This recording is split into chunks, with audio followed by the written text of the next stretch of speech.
तुम लोग ना बिल्कुल चुप रहना बेटा, क्लीन कर रही हूँ बोर्ड को मैं, इसको पॉज कर दो। हिंट इतना दे रही हूँ जैसे एपी थी ऐसे ये जीपी है। अब पढ़ा तो कुछ है नहीं, आगे हम बस उठ के एक दो क्वेश्चन को देख के ये रिकॉर्डिंग में डालना। जीपी वो होती है जिसमें टर्म्स जो है उनके कॉमन रेशियो बराबर होते हैं, यानी A2 बाय A1 बराबर होगा A3 बाय A1 के, A3 बाय A2 के।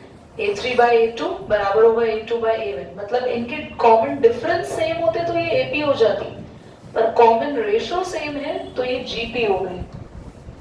हर एक टर्म को हम यहाँ लिखते हैं A1, A2, A3, A4 and so on, पर जैसे हमारे पास AP में होता था ना, first term A, second term A plus D, third term A plus 2D, fourth term A plus 3D, ऐसे यहाँ होता है first term A, second AR, third AR square, AR cube and so on.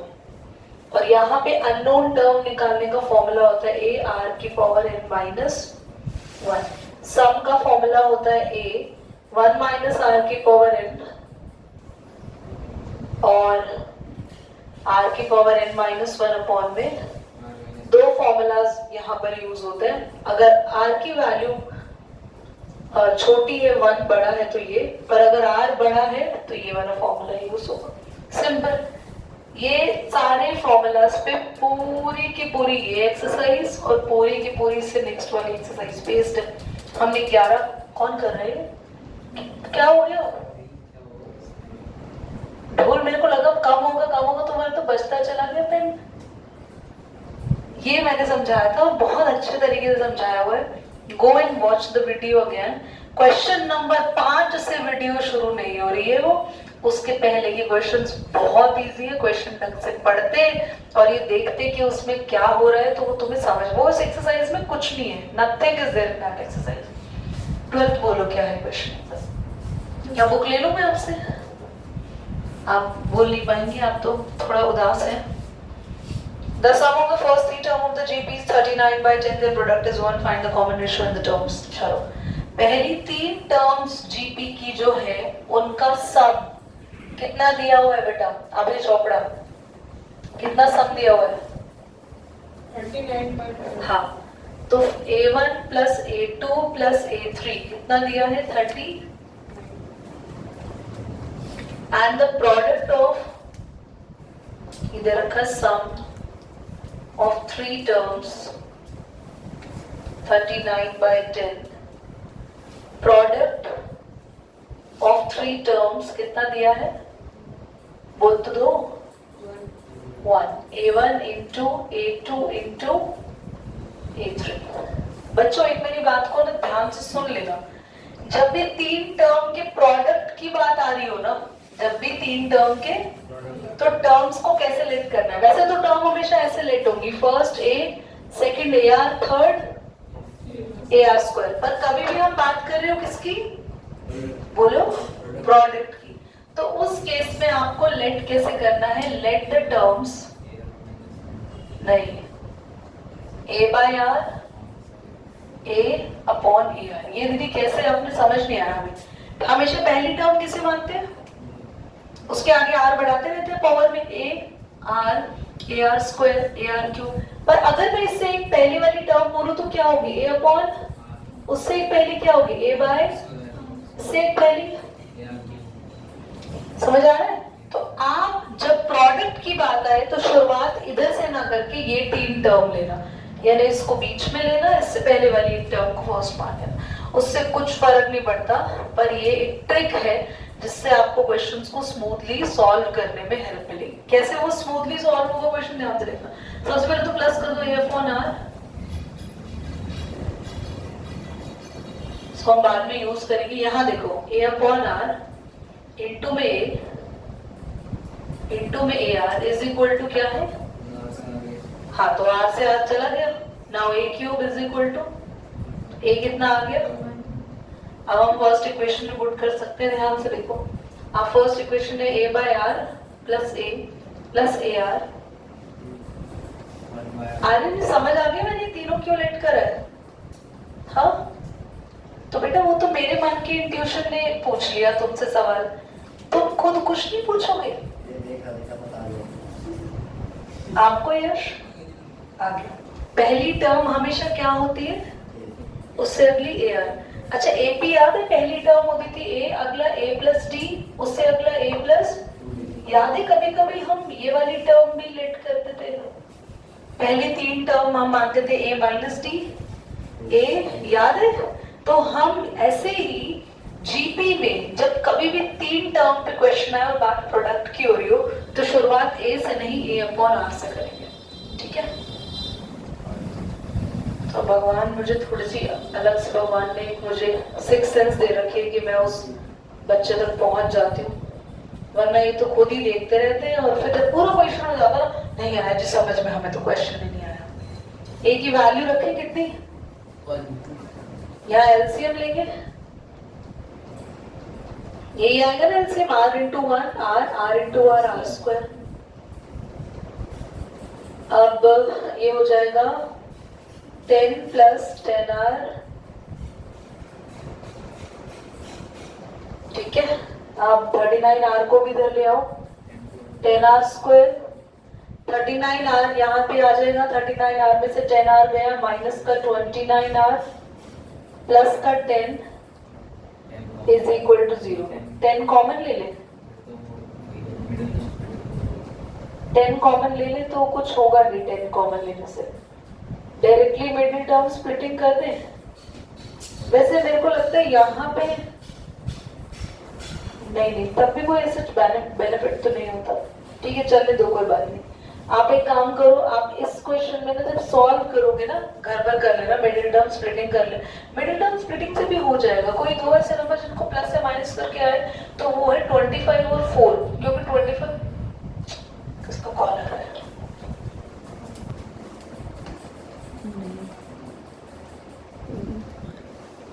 बच्चे 10 into 10 यहाँ पे देखो, 10 into 10 क्या है? 100। तो कोई दो नंबर हमें मिल रहे, देखो इजीली, है ना? अब आर आप अंदर मल्टीप्लाई कर देंगे,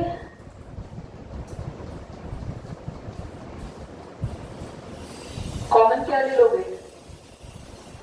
10 नहीं 5r, क्या बचेगा? यहाँ से कॉमन ले लो 2,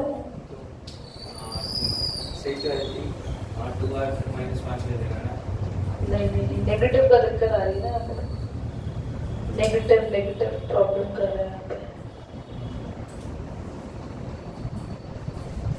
वैल्यू नेगेटिव की दिक्कत दे रही है, माइनस है यहाँ पे, अगर हम माइनस लेंगे तो अंदर प्लस बच जाएगा। आर की दो वैल्यूज क्या क्या आ रही है चेक करो तो, एक बार करा तो हमने सही है 100%, नहीं आर नहीं दिया होगा, सॉरी टर्म्स दी होंगी, और टर्म्स ना 2 दी होंगी, 2 मतलब 3 अलग टर्म्स दी हैं। आर की वैल्यू में प्रॉब्लम क्यों आ रही है?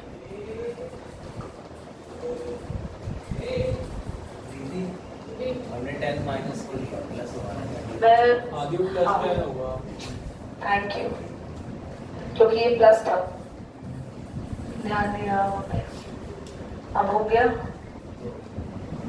तो यहाँ बचेगा माइनस 2r माइनस का 5, तो r की वैल्यू आ गई 5r माइनस 2 से आएगी एक वैल्यू, तो r को डायरेक्टली लिख दो 2/5, और एक 2r माइनस 5 से r आ जाएगा, दो r की वैल्यू हमारे पास आ चुकी है। I don't know why this question is so much messy, ठीक है? अब 2r की वैल्यू आ गई है तो हमारे पास r, अब if a is equal to 1 और r इज इक्वल टू 2/5, हमें टर्म से तो पता लगानी है, a तो आ चुका है, पर r एक बार ये लोगे और एक बार ये लोगे, a को 1 रखेंगे, r को 2/5 रखेंगे, वैल्यूज निकालो क्या होगी 1/2/5, कॉमा सबसे ऊपर टर्म लिखी हुई है a1 और ar यानी 1 into तो ये आ गया 5/2, 1, 2/5। और एक बार आप खुद कर लेंगे घर पे, जब a को 1 रखेंगे और r को क्या रखेंगे 5/2। कहाँ पुट करेंगे ये वैल्यूज, इधर, ठीक है। तो आपके पास AP की टर्म्स आ जाएंगे। Is that clear? क्वेश्चन समझ आ गया? आर की वैल्यू माइनस में ले सकते हैं। r की वैल्यू माइनस में नहीं ले सकते, मतलब ये वो दूसरे वाला जो है r की दोनों वैल्यूज ले रहे हैं ना। मैंने कहा है एक बार ये ले रहे हैं और एक बार ये ले रहे हैं। एक बार माइनस में होगी। माइनस में कहाँ होगी, दोनों ही वैल्यूज प्लस में होंगी। हाँ, ठीक है। Now question number 13, how many terms of the GP needed to give the sum 120? Question number 13 कह रहा है sum कितना है 120 और हमें GP दे रखी है 3 square, 3 cube and so on। हमें क्वेश्चन में बोला है कि कितनी टर्म्स का सम होगा 120, यानी कि हमें SN का फॉर्मूला लगाना है और n को हमें पता नहीं है, फाइंड आउट करेंगे। फॉर्मूला होगा a, r एक बार ढूंढ लो बच्चों, a कितना है यहाँ पे, r होगा 3 का स्क्वायर अपॉन में 3, कितना आएगा r भी 3, और r की वैल्यू 1 से बड़ी आई है तो फॉर्मूला लगेगा r की पावर n माइनस 1 अपॉन में। नाउ SN कितना 120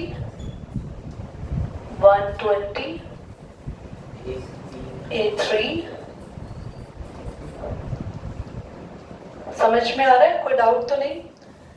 आप 3 से इसे कैंसिल कर दो, किस पे 40 पे हो गया। 3 minus 1 2 and 2 into 40 80, -1 इधर आके और हमारा आंसर भी आ गया है। 3 की किस पावर में 81 आ जाएगा, 3 3 9, हाँ 4, तो n की वैल्यू आ गई 4, यानी कि कितनी टर्म्स का सम है, ठीक है, समझ में आ गया। हेंस कितनी टर्म्स चलेंगी इतने सम के लिए, we need 4 terms. The sum of first 3 term of the GP is 16. Sum of first 3 terms GP की कितना है 16, and the sum of next 3 term, next 3 terms 128। Determine first term, ठीक है, कॉमन रेशियो एंड सम निकालना है हमें n terms का।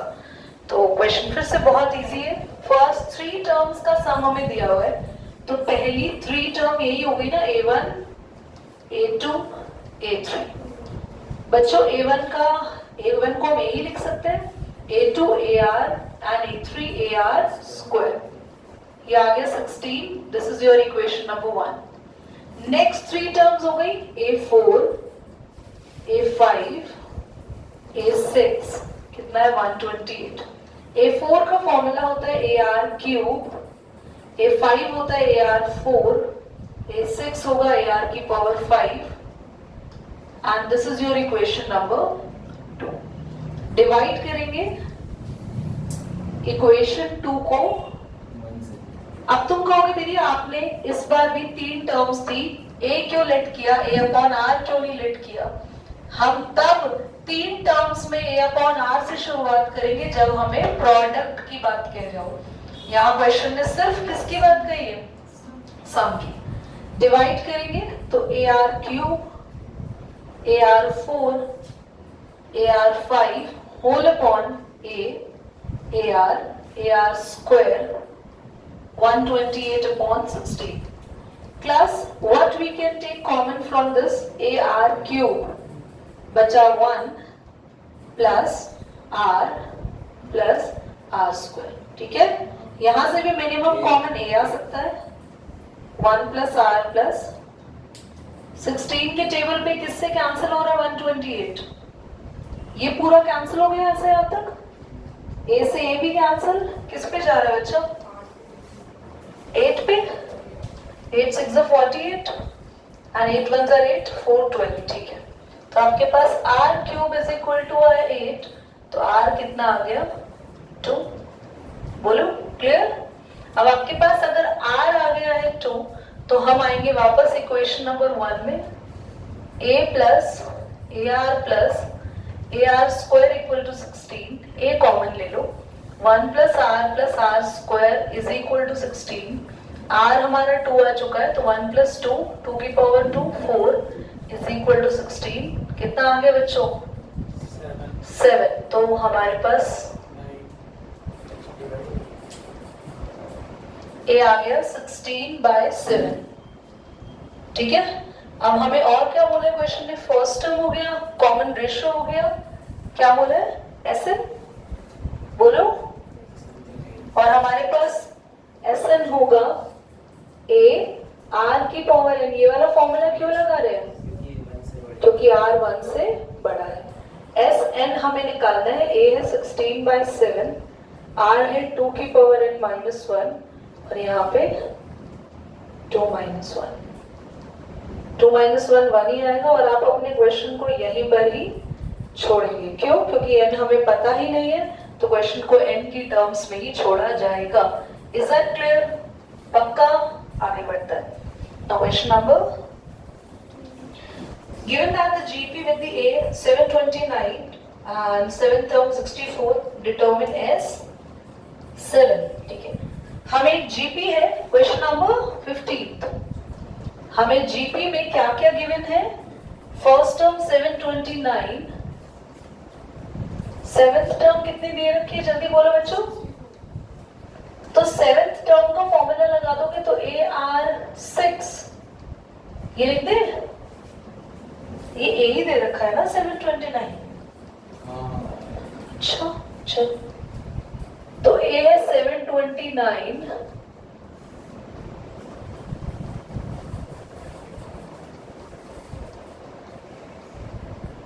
अब हमें करना पड़ेगा इसको डिवाइड, किसके टेबल से जाएगा ये, देखो 64/729 और हमें फाइंड आउट करना है 7,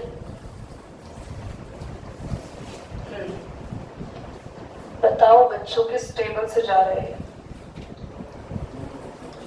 8 से भी नहीं जाएगा, 3 से भी नहीं जाएगा,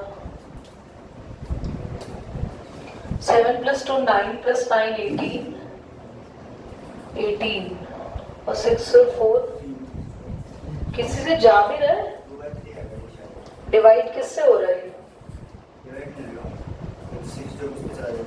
अच्छा रेशोस को ले सकते हैं हम लोग, हाँ, पर वैसे डिवाइड नहीं हो रहा है, क्यों डिवाइड वैसे भी इसलिए नहीं हो रहा, देखो तीनों का सम कितना आ रहा है 18 है ना, 7 + 2 9 + 9 18 और ऊपर 6 + 4 10 और 10 और 18 किसी के कॉमन फैक्टर्स में नहीं हो रहे हैं ना, ठीक है, √6 कर देंगे, 6 से तो एक चीज तो इजी है, ये तो समझ ही आ गया, 64 तो 2 की पावर 5 32 तो 2 की पावर 6, ये आप 3 का बता रहे हो, 3 का 3 की पावर 4 81 into 3 1 is 3 3 into 24, ठीक है, 3 3 था 9 3 4 is 12 and हाँ 3 to 6 और 1 7, तो आपके पास, मैं फिर भी गिन लूँ ना बेटा बहुत बार मैथ्स में, क्योंकि देखा है ना अपनी केमिस्ट्री में कितनी अच्छी कैलकुलेशंस तुम लोग मुझे बताते रहे हो, तो हम इसको लिखें, कितना आ गया 2/3, now the question is good, अब आप आराम से S7 निकाल सकते हो, भाई आपका जो R है वो 1 से छोटा है या 1 से बड़ा, आपके पास क्या आएगा, छोटा, वह बड़ा क्यों है भाई, 2 को 3 से डिवाइड करो 0 पॉइंट कुछ आएगा, तो SN का फॉर्मूला, SN या S7 का फॉर्मूला A 1 - R की पावर 7, तो A कितना है अपना,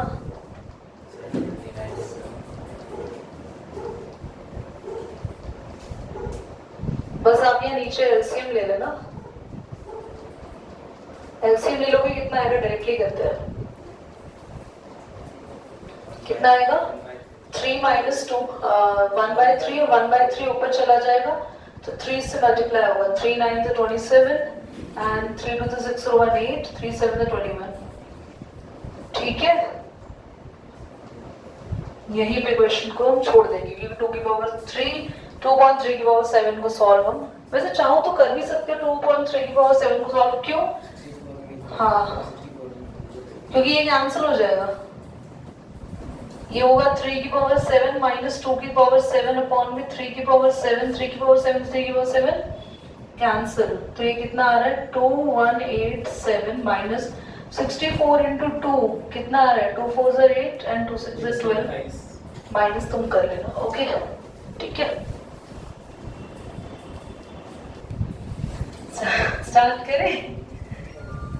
question number given that the GP for the sum of the first two term is -4 and the fifth term is 4 times third term. चलो find the GP sum of first two terms. First two terms का sum कितना दे रखा है? Fifth term 4 times the third term. बढ़िया। First two term में पहली term A, second term AR is equal to -4, fifth term AR की power 4 और third term AR square है ना बच्चों? कैंसिल हो रहा है। R square equal two plus minus 2। ठीक है, और यहाँ पे A कॉमन ले लेंगे। अब if R is equal to 2, हाँ, if R is equal to 2 तो ये आ गया -4/3 and if R is equal to -2 तो ये 4 आ गया। ठीक है, अब हमें GP पूछा हुआ है यार, तो GP क्या होगी आपके पास? एक बार R2 ले लो और A क्या है माइनस का, तो GP क्या होगी AR। अगली टर्म क्या होती है AR, A इंटू R कितना माइनस का, फिर ये R से मल्टीप्लाई हो, समझ आ रहा है AR अगली टर्म, तो R स्क्वायर से मल्टीप्लाई मत करना, जो टर्म आ रही है उसको बार बार R से मल्टीप्लाई करते रहो। अब अगर R -2 और A 4 ये दो भी आया ना, तो हमारे पास पहली टर्म 4, अगली टर्म -8 से अगली टर्म -8 इंटू 2 प्लस का 16 आएगा। ठीक है, बोलो बच्चों। आगे आते हैं नेक्स्ट क्वेश्चन पर, question number 17। If the fourth 10th and 16th term of the GP is XYZ, prove that XYZ are in GP। देखो फोर्थ टर्म X है, 10th टर्म Y है, 16th टर्म Z है। Prove करना है XYZ हमें किसमें होंगे GP में होंगे। देखो ध्यान से देखो, आपके पास फोर्थ टर्म X है यानी AR क्यूब हो गया X, AR की पावर 9 हो गया Y, AR की पावर, हमें इन तीनों को किस में प्रूव करना है बोलो GP में। To prove XYZ in GP तो आप तीनों टर्म्स ले लो, इनका कॉमन रेशियो निकाले। कॉमन रेशियो नहीं भी निकाला ना, आपको पता है अगर तीन टर्म को GP में प्रूव करना होता है ना, तो बीच वाली टर्म का स्क्वायर बाकी दोनों के प्रोडक्ट के इक्वल होता है। To prove XYZ in GP we need to prove this। ध्यान से सुनना मेरी बात कान खोल के, अगर कोई भी तीन टर्म GP में है तो बीच वाली का स्क्वायर आगे और पीछे वाली की किसके प्रोडक्ट के इक्वल। अब मेरी बात सुनो, ये नई बात तो नहीं बताई मैंने तुम लोगों को। इधर देखो, अगर XYZ GP में है तो X upon Y upon X का जो रेशियो आएगा वो किसके इक्वल होगा, जल्दी बोलो। अब जरा कर तो लो क्रॉस मल्टीप्लाई प्यारे बच्चों, यही है ना, मैंने तुम्हें प्रूव भी कर दिया क्यों होता है ऐसा। तो तीन टर्म को GP में प्रूव करने के लिए क्या करेंगे, बीच वाले का क्या करेंगे, जल्दी बोलो बीच वाली टर्म का बाकी दोनों का ए स्क्वायर 9 2 ज़र, ओ ये तो बेचारा आर ए बन गया, ए स्क्वायर हेंस। बोलो क्वेश्चन समझ आया नहीं आया सभी?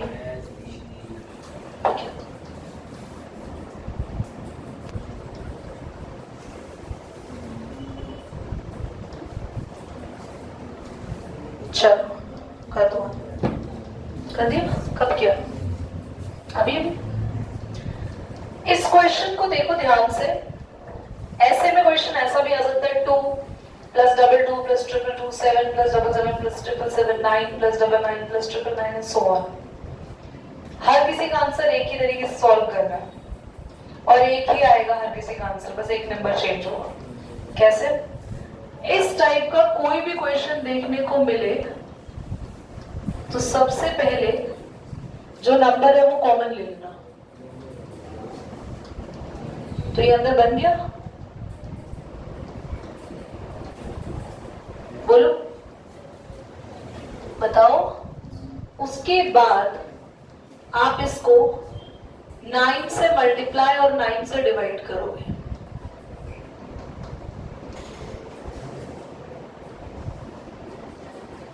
अच्छा दीदी, अगर ये क्वेश्चन शुरू में 9999 हो तो मत कर लेना कहीं, तब भी तुम बुद्धि लगाओ, 9 कॉमन लेंगे और 9 से मल्टीप्लाई करेंगे। नहीं नहीं नहीं, तब यहीं से शुरू होगा क्वेश्चन ये।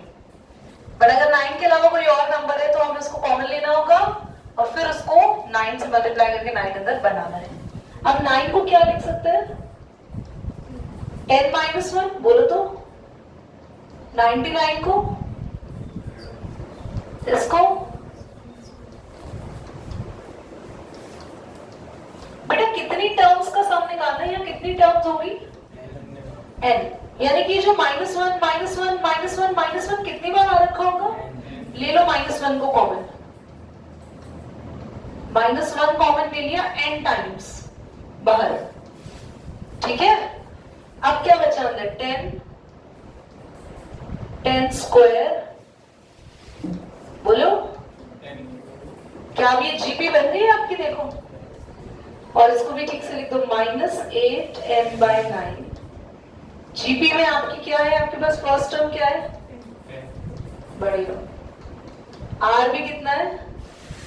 10। तो बस अब फॉर्मूला लगा दो एसएन का, a r की पावर n-1 अपॉन में a की जगह पे 10 लिख दो। कोई डाउट बच्चों? कंफर्म? 10 - 1 कितना? और 8 इंटू 10 को भी लिखते हैं 80। 10 - 1 9 9 ज़र, दिस इज योर आंसर। अगर ये क्वेश्चन में 7 7 7 7 7 होता तो ये बाहर होता -7, बाकी पूरा सेम। अगर 3 3 3 चल रहा होता तो -3, बाकी पूरा सेम। क्लियर हुआ या एक बार और समझाऊं? 9 होगा तो हाँ, अगर ये 9 होता तो बस 9 को सीधा लिखते हैं 10 - 1 100 - 1 1000 - 1 और फिर हम ऐसे ही सॉल्व करते हैं।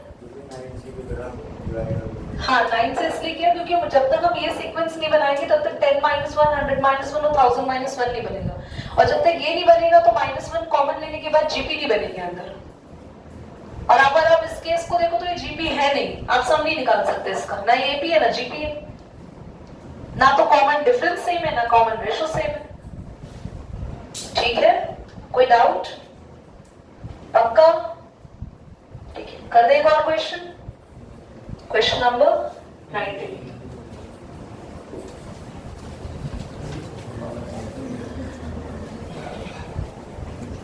Find the sum of the sum and the product of the corresponding term of the sequence 2 4 8 16 32 128 32 8 2 and half। देखो, find the sum of the products of the corresponding term of the sequence। इसका मतलब बताओ smiley, तुम बता। अच्छा उल्टा पढ़ो फिर मतलब समझ में आ जाएगा। Corresponding term of the sequence, उल्टा पढ़ रही हूँ, फिर क्या लेना है उनका उल्टा? तुम्हारे लोग लाइव क्लास में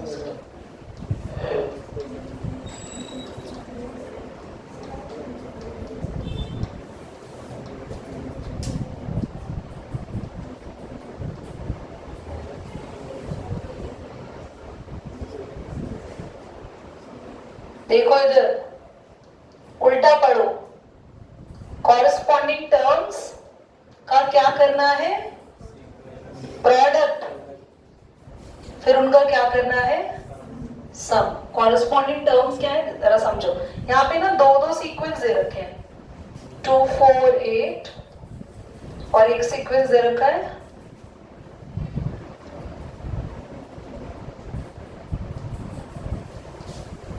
सो ऑन, ये दे रखा है। क्वेश्चन क्या बोल रहे हैं, ध्यान से सुनो। क्वेश्चन क्या है? कॉरेस्पॉन्डिंग टर्म्स यानी first second second third third fourth fourth. Corresponding होती है एक ही पोजीशन पे टर्म्स हो। कॉरेस्पॉन्डिंग टर्म्स का क्या करूं? तो करते हैं, चलो।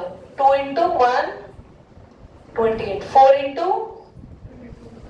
8 into 16 into कॉरेस्पॉन्डिंग टर्म्स का प्रोडक्ट कर लिया और उनका क्या करना है? बस सम कर दिया।